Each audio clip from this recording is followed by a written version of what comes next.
All right. Hold on. Let me switch this gal. Oh, okay. There we go. I'll stack you. All right, my friend. Uh yeah, we're here to talk about dreams today. And um, I the way my mind works, I'm like, I need to really be prepared for this. And I'm like, no, I just want I just want to know your experience. So um yeah, when did you start? I was going to ask something dumb like when did you start dreaming? But when did you start having vivid dreams and started thinking about like dreams as something more than just subconscious processing? Yeah, that's a great question. I think it was in college that I remember one particular moment in college when I actually went to class. I got there early, but my body just needed to recharge. So I just stayed in my car and fell asleep. And I just had the weirdest dream, just thing after thing. I was like, and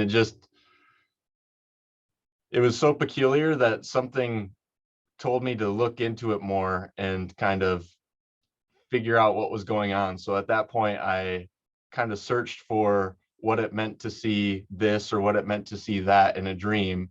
And I strung along this whole sequence of these things it meant. And and it was very telling. I could put it together where it was like, oh wow, like I'm off track quite a bit and it's time to get back on track because my dream is telling me something's wrong. And so I think that's kind of the point that sticks out, but um, it kind of became enhanced after meeting with Julianne and kind of going that route. And then it's just, since then I've learned to write down my dreams and refer back to them. But and I think that's a helpful practice, but that's kind of where it started. Hmm. How long ago was that?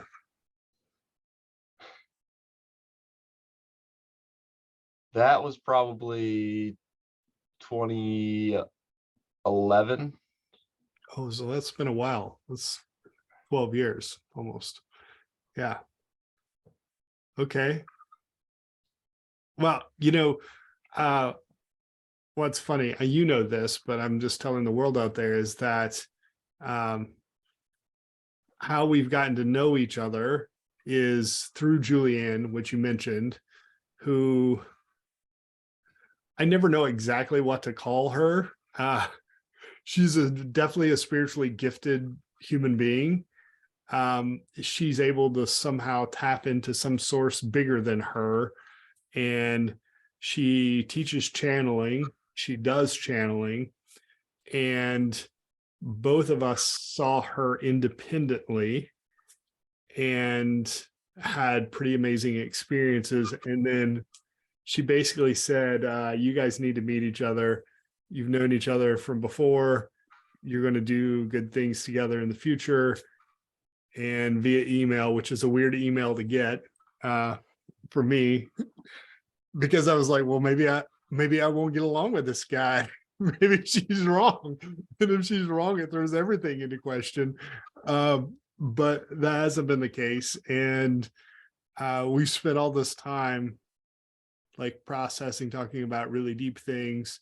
Uh, but I know almost nothing about your story. Like the things that most people know about, like I just don't know those things. And we're just kind of getting to know those things about each other. Um, so 12 years ago, you have this dream, and this dream reveals some things that you need to work on, right? You become aware that it's doing that. And from that point, how long is it before you meet with Julianne? Like, walk me through the timeline of what that looks like.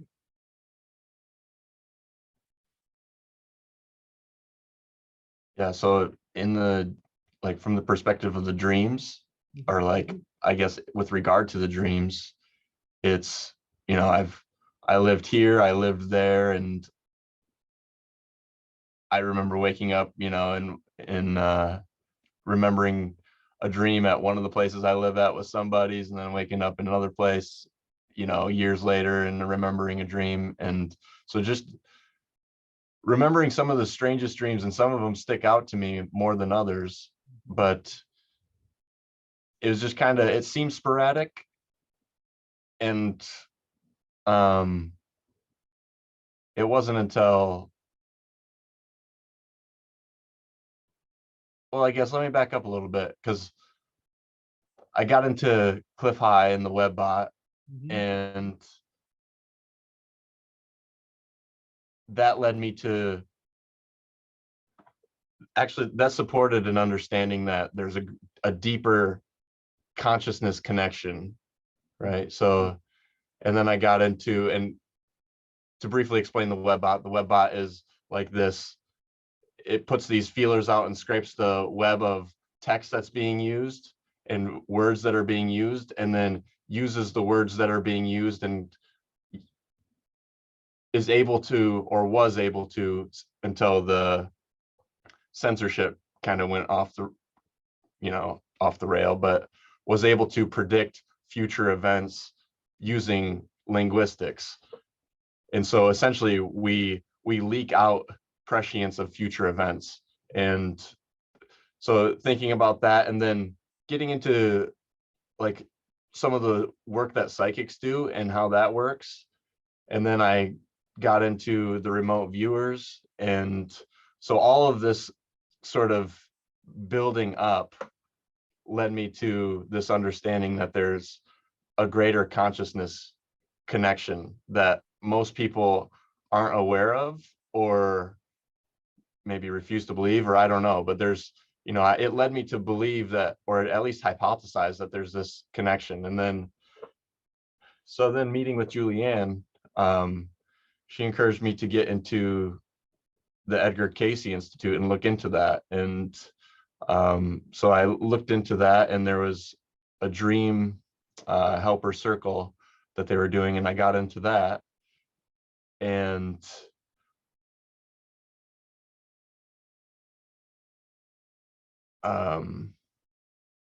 yeah, do you want me to explain that, or No, I well, mean, no, I mean, you've already got like I'm got like 5 questions already. So I yep, think that's a good, good place good. to stop. I want to talk more about sort of the Edgar Cayce stuff and the dream circles, because I think there's a lot there to flesh out.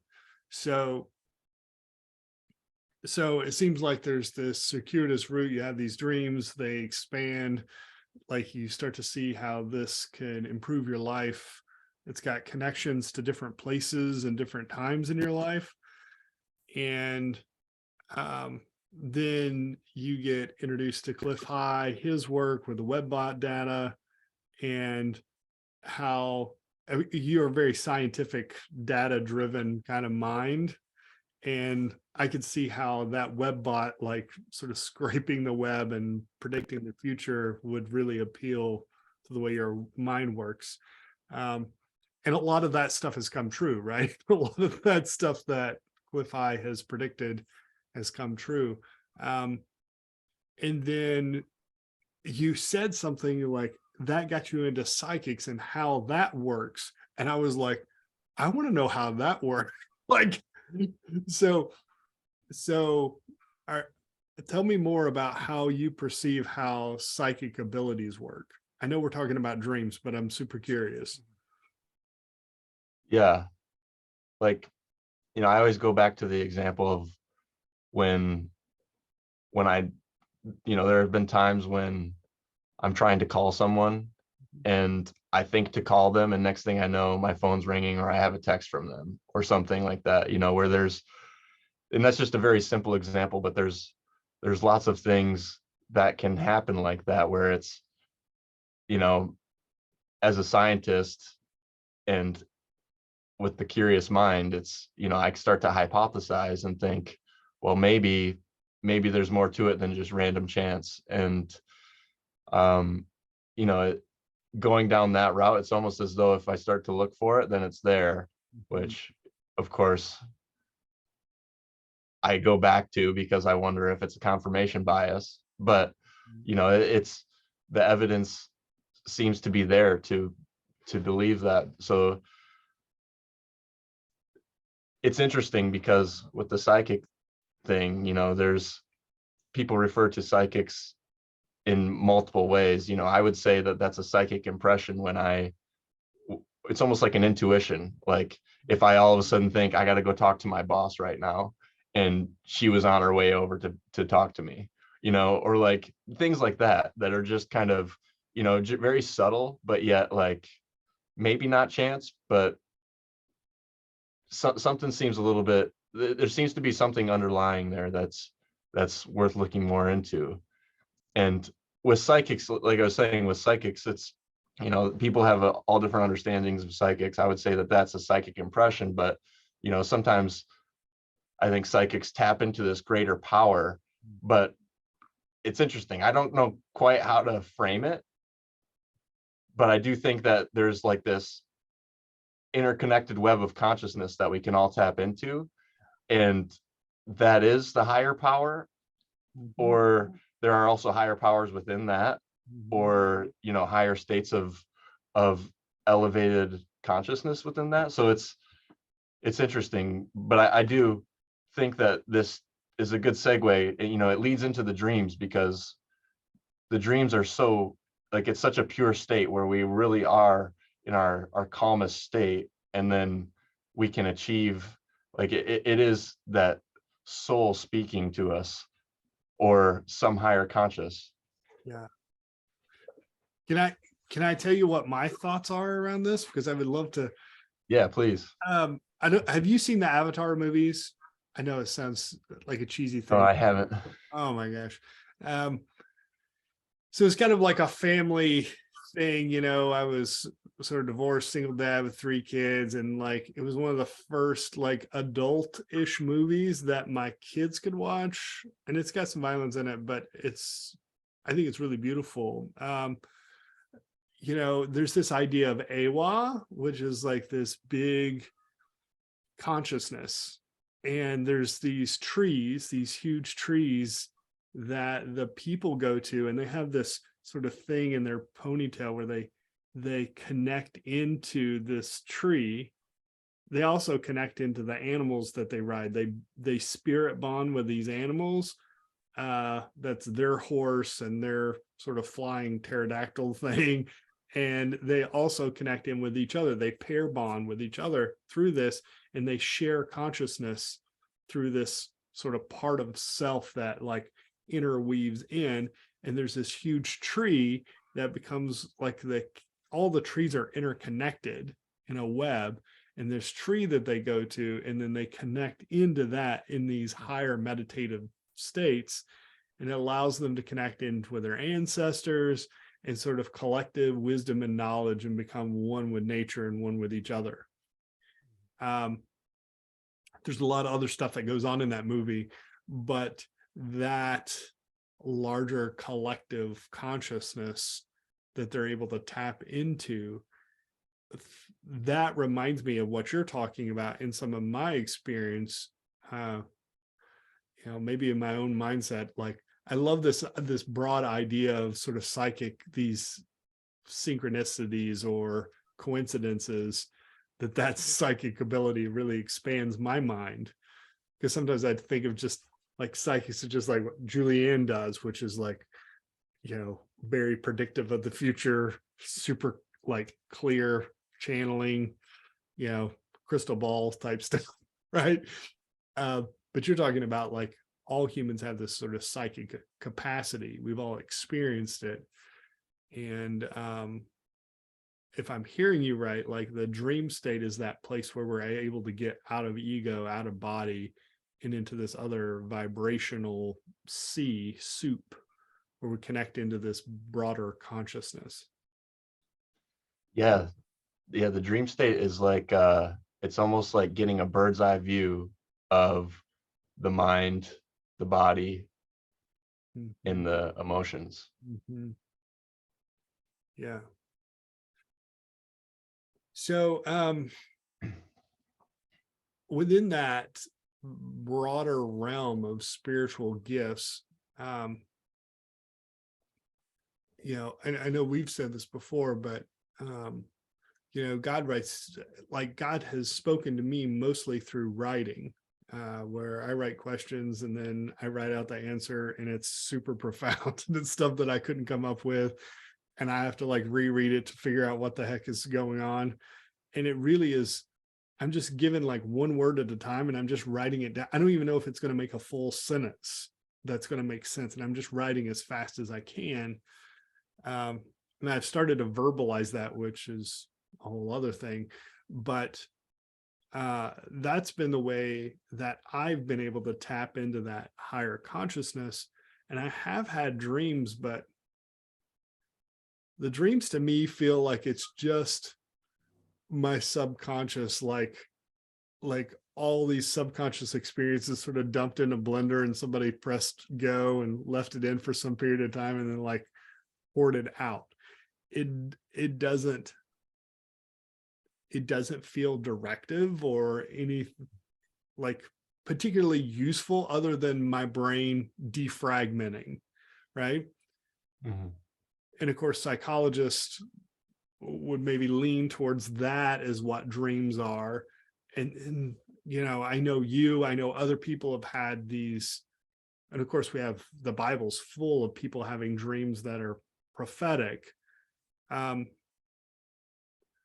you see do you experience all dreams as prophetic? Do you think that this is part of your spiritual gift?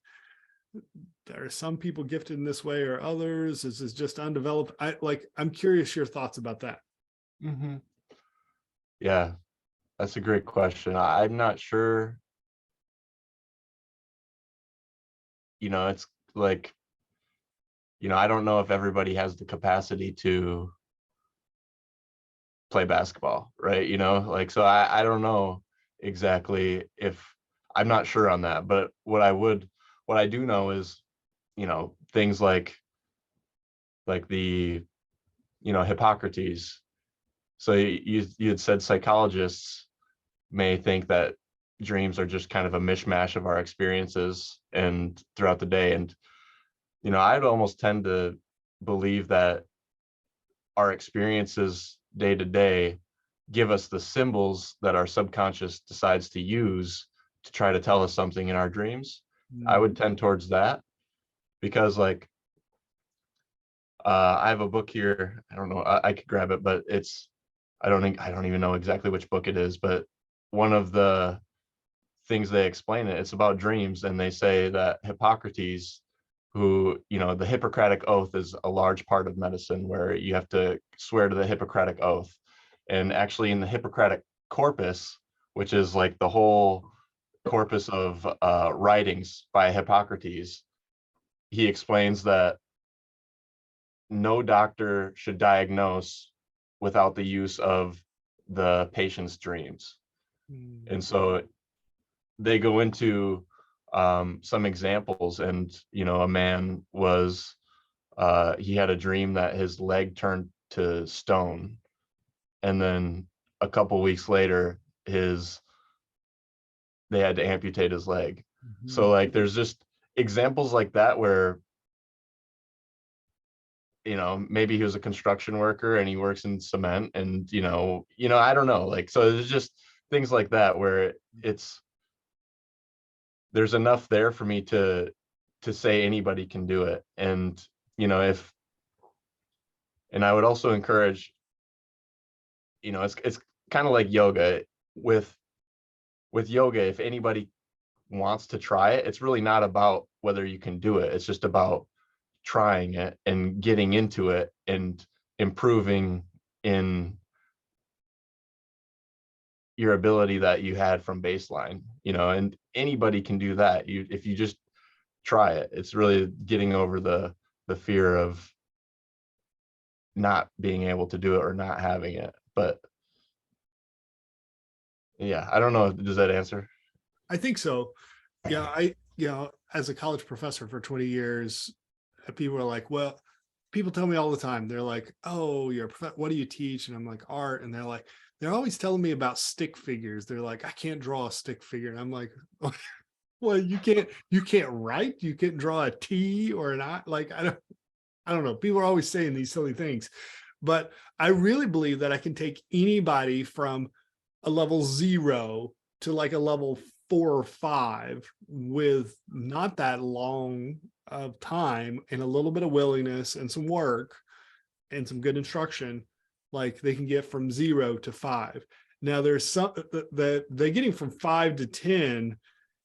Some people just don't have some of the natural gifts to get like in that 8, 9, and 10 level. But I can get virtually everybody. I mean, I've over 20 years, I've taught a lot of people that are pretty incompetent visually, and they can get them from 0 to 5 in a pretty short period of time. So that's kind of what I'm hearing about you. You're saying about dream, your capacity to tap into some sort of source in dreams, that with a little bit of work that you can develop some degree of competence. Maybe not like, Isaiah prophetic capacity, or maybe so, maybe not. And a lot of students, so I have this experience, as a lot of students have had no experience with it, and they didn't even realize they were really talented in it until they tried it. And then they're like, I'm really, really good at this. And so maybe that's true in this dreamscape as well. Well, fascinating. So, and there was something you said there about how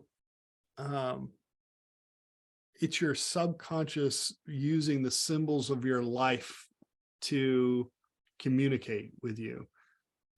And so do you separate the subconscious from spirit and source? So is it subconscious? Because the psychologist would agree, like, your subconscious, Freud, these subconscious using these symbols to help you process and work through things and yada, yada. Is that different than source or God or whatever speaking to you? Or do you see them as the same, or there's an overlap, but they're not the same? Like, talk to me about it. Good question. That's a good question. Yeah, honestly, I don't know enough to, or I don't have the right words to differentiate them. So I do, I think people, a lot of people do, like, that we follow, think their dreams are from spirit. And, I wouldn't have any disagreement or anything like that there. I tend to think it's, like the subconscious, but I would say more accurately, my perspective is that it's like my higher self or my soul. And that's, I think that's more accurate, because I would tend to lean on my higher self and my soul more so than I would my subconscious. But so that's kind of how I view it. But I would also, like, it's tough to differentiate the higher self from spirit. I don't know how to, I don't have the capacity yet to make that distinction, or if there is a distinction. I don't know. Yeah. Yeah, because the psychologist, Freud obviously thought that in young after him, right, that the dreams hold access to the subconscious programming and are really useful to be able to access those, the shadow self, to heal trauma, to, become consciously aware of those things that we're not consciously aware of. And whether that's God speaking to us, be like, hey, dummy, like, here's stuff that needs to be healed, in terms of, I always think of God returning us back to the garden, right? To our whole state. And that maybe that is even in the biggest sense of the word, even if it is just some of that subconscious processing or bringing up to the surface, that is God's way of healing and restoring us, right? God speaking to us, even if it's not like sort of prophetic moving forward like we think of. So yeah, I love that. I love that idea that it can be both and, right? And sometimes it's hard to differentiate between like, what is this about maybe me and just healing myself, restoring myself? And then also, what is this about me, having glimpses into, future events or things going on? Mhm. One of the things I I know from the work that I do, um, it's just our brains go through those different brain waves, right? Different states. Our brain is not the same during the day, all times during the day, and definitely during our sleep. It changes, and that sound and light is just our waves too. And so that the waves of our brain sort of syncing up with different kinds of energy at different periods of time. And that sleep and deep meditation are very, very similar, in that the brainwave states are similar. And so one of the things I do with clients is sometimes I will do some, have we done, I don't know if we've done any of this, where we do sort of visualization work when we did some at the retreat, right? Visualization work in a meditative state. And so you start to see images or hear things, and the brain, like I do a time traveling thing where we go back in time and we, sort of heal old traumas. And I've seen people have amazing experience as if they literally were a time traveler, like Back to the Future, got in the DeLorean, went back, fixed this thing that went sideways in their past. Like I've seen all of that stuff unravel in their current life, and I've seen the results of that the brain doesn't know any different between things that we dream or imagine versus things that we experience in terms of its healing and change.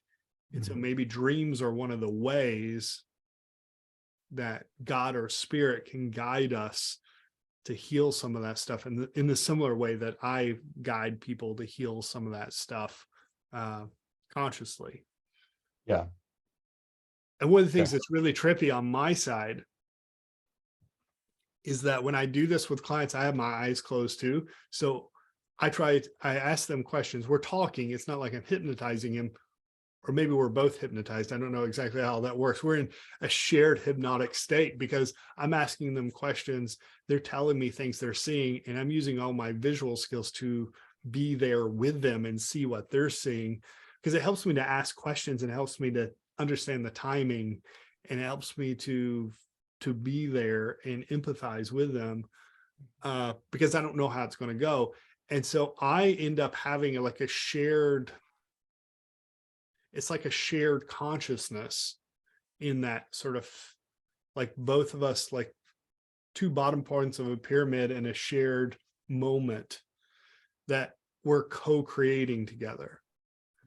And oftentimes at the end of these, like I've had some shift that's happened in me as a result of this shared consciousness with them.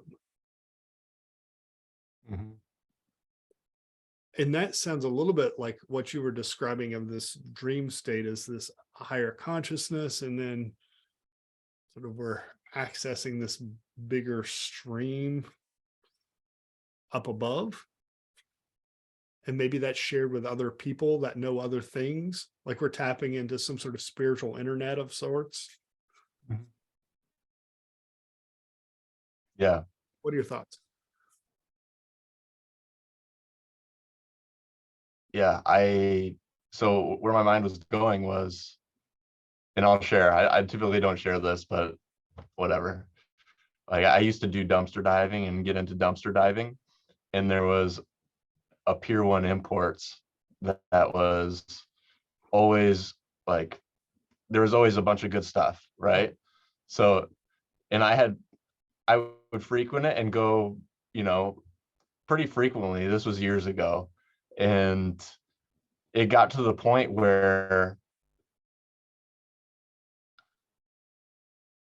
it was such a strange thing. It was almost as, and it reminds me of your story because it's almost as though I displaced my consciousness in that dumpster, where there was a time where I just knew that there was something in there. Mhm. Like I wasn't there. I just knew, go. It was like, I just felt it. It was almost like I displaced my consciousness in there. So that's kind of what it's kind of wild. That's a little bit out there, but it's what I think of when you explain, how it's almost as though you're displacing your consciousness into the person you're meditating with and into that, and you can feel shifts and movements and transformations and changes.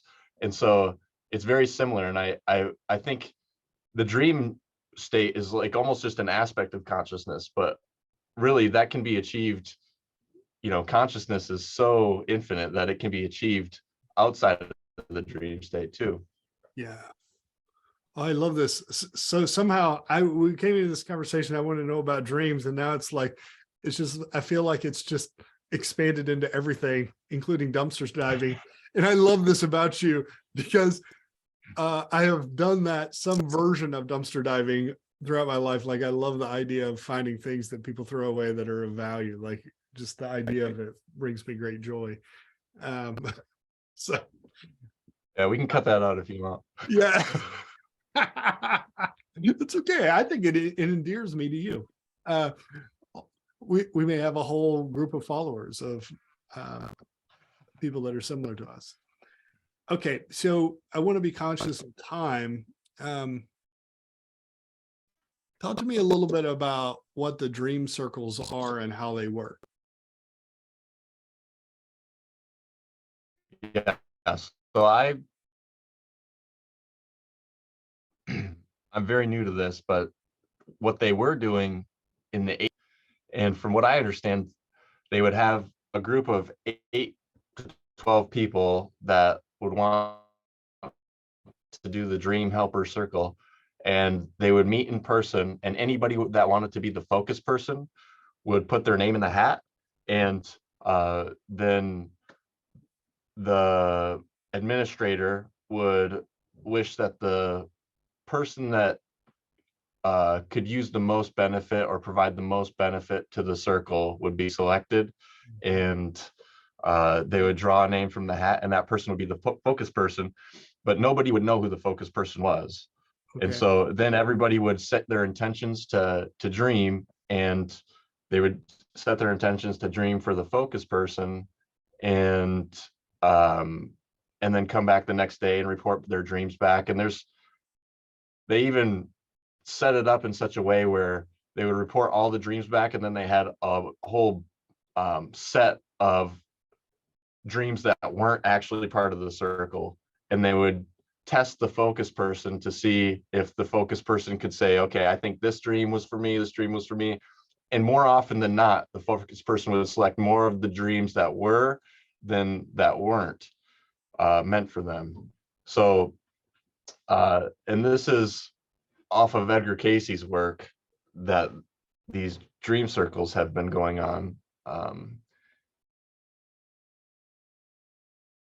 Yes, so that's really how this started. And then when I started the dream circles with them, I joined the group. They were doing something a little bit differently, where they were attempting to have a dream for almost like a remote viewing target, where there was some overarching question for the world or for humanity, and how do we solve this? And so we were blinded to the question, and then we would report back our dreams. And it was always, every time, it's always so fascinating, because it's like I don't know if I like to call it cross contamination. Ideally we want clear target. What's the target? But it's like, there was one time where one of the guys had a dream about going to get a haircut, not having a mask, being late for the haircut, couldn't find the keys. And then the next day that actually happened to him, so there's just like weird prescient like connections between individuals, Wow. between the whole group, between the administrator and the individuals in the group, and then actually towards the focus target. So trying to like pick apart what's towards the target and what's not, it's just been fascinating. But every time we do it, it's like, wow, I'm always just astonished at like there's connections here, there's connection. It's just, and I'm very skeptical of confirmation bias and whether I'm looking for, if I find it because I'm looking for it. But when there's things that are like, wow, like this last dream circle, there was a lady in Argentina, and we actually did a dream helper circle online, and there's no like video chat or anything, but everybody introduces themselves, and there's like 3 questions that are sort of sensitive questions, not really sensitive, but like if you could have any superpower, what would it be, Right. type of thing. And then it kind of makes a mesh. It kind of brings the circle together, and then everybody sets their intention and to remember a dream for the focus person. And the focus person, the problem she presented was that she has 2 kids and she wants to bring her family back together, and one isn't really listening to her about diet and food things, and another isn't listening to her about, and like just kind of their family is going further and further apart, and like that was her main concern. And one of the ladies had a dream about 2 nuts in her pocket, and the 2 nuts were tough to crack, couldn't crack the 2 nuts, and there were 2 nuts in her pocket. But in the dream she knew that if you keep them in your pocket close to you and just keep them there, the longer you keep them there, the easier they'll be to crack, and they'll be able to be cracked someday, which is just amazing to me, because it's tough to interpret it any other way, really. So wait, did she know this woman in Argentina's issue, or was she No, blind to that? She just knew there was a woman in Argentina and that was the focus. And then she has this dream that, she didn't even know who the focus person was. oh, she didn't know who the She was blinded to the focus person and blinded to the focus person's question. That's trippy. Yeah. Yeah, Yeah. it would be hard. It would be hard to imagine that any different way. That's the coincidence factor of that would seem incredibly slim, that somehow she would just randomly dream about 2 nuts in her pocket. Hard to crack. Yeah, that's crazy. So how often do you meet in this dream circle? How often does it meet? They do one. They were doing them pretty frequently, but now it hasn't been so frequent. I think maybe once every couple months they do one, and people can find them on the Edgar Cayce Institute website. And yeah. So if there's somebody out there, maybe myself included, you're like, okay, I've never done anything with dreams. Like I'm a 0. Where would you suggest they start? I'd first ask if they remember their dreams, or if they have any dreams that they're, that are kind of sticking out to them that they remember, or that sort of thing. And if they do, then, that's great. And I would write it down, and then, the best thing to do for a dreamer, the best interpreter of the dream is the dreamer, right? So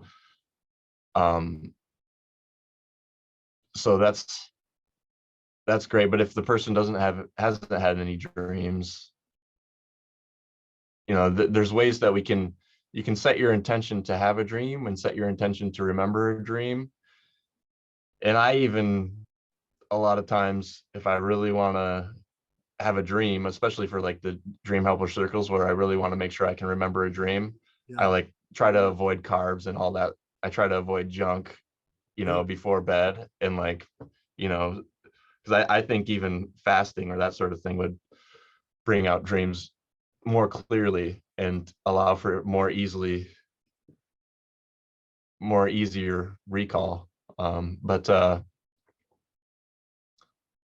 Wow. yeah, I think on a case by case, it might be easier on a case by case basis. Like for, it's a general question to answer, but like if somebody wanted to talk individually, and uh I think maybe I could provide some help or some guidance, but uh ultimately, like, if you do have a dream, what do you think it's telling you? And it does help sometimes to have somebody kind of give you a little nudge in the right direction, where it's, if it were my dream, this is what I would think it is. And then once you kind of figure it out, once you think, oh wow, like that's a no-brainer, Mhm. like, um it's good to take some action in honor of the dream, is from what I've learned from Susan Morgan's work. Mhm. Yeah. So what I'm hearing, that if they remember their dreams, to take some time to write it down and then to contemplate that, what it means. And one of you said several things that kind of blew my mind, that uh, like not eating carbs or being in a fasting state seems to be better for having dreams or remembering dreams, or both. For me, at least, yeah. So this is the exact same thing. I'm deep into meditation practices, and meditation on a fasted stomach is where we are way more connected to spirit and source. It just takes a lot of our energy from our organism to, like, biochemically break down food into electricity that our body can use. And so it's a distraction. It's like, you know, half, three quarters of ourself is busy doing something else. And so it's hard for us to tap in. Yeah, and most of the food causes inflammation these days, so I think that's the inflammation is a dream killer. Yeah. Yeah. Well, yes. There's a whole, Work with it too. we can go on a whole other podcast about all the things that are happening in the world to make us sleepy. Yeah. Keep humanity asleep.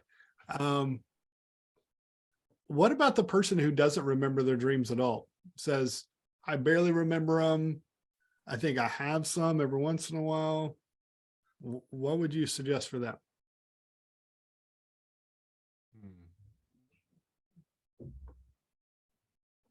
I think if they, you know, y-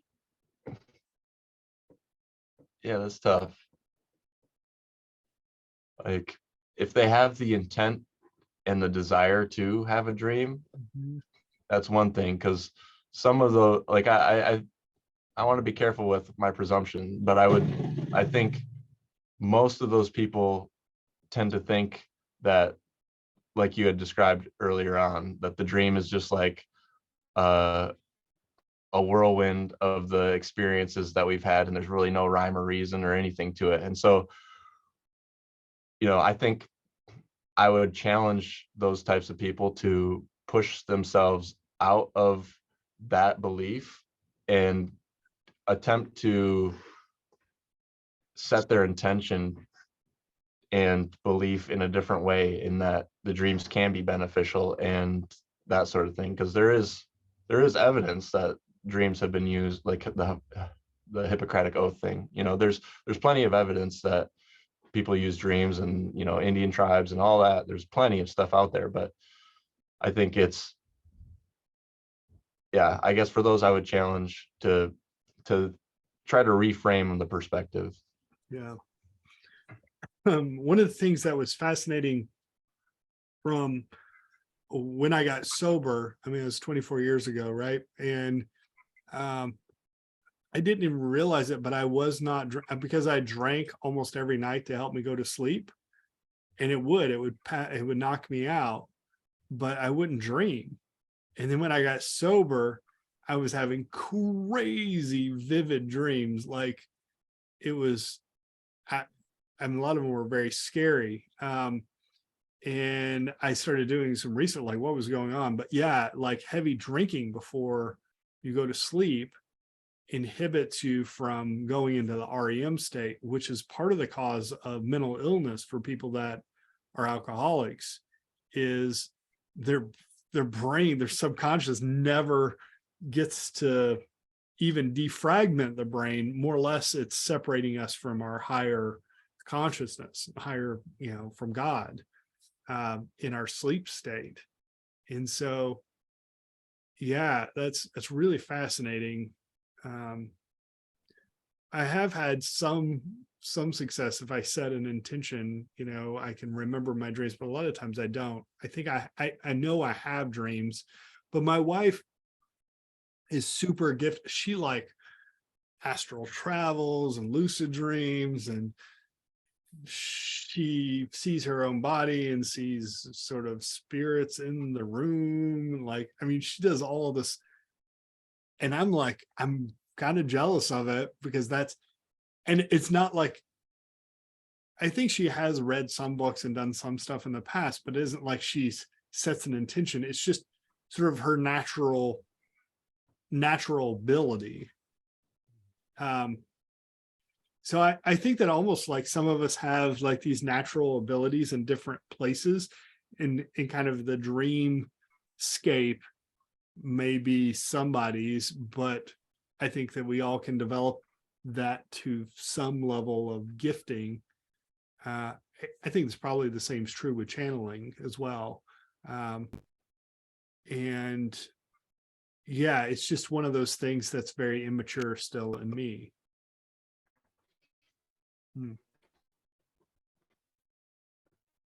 All right. So anything else? What have we not covered that's important?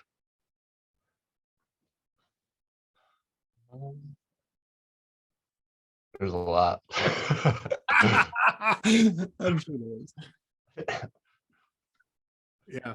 Well, we made it 50 minutes, and a great conversation. I think that, at least for me, I have a better understanding about dreams and how it works. And there's been several insights I've had, kind of connecting it to higher consciousness. And I really appreciate you taking the time, us taking the time to have the conversation to explore this together. Yeah. Thank you. Yeah. No, thank you. I'll go ahead and stop.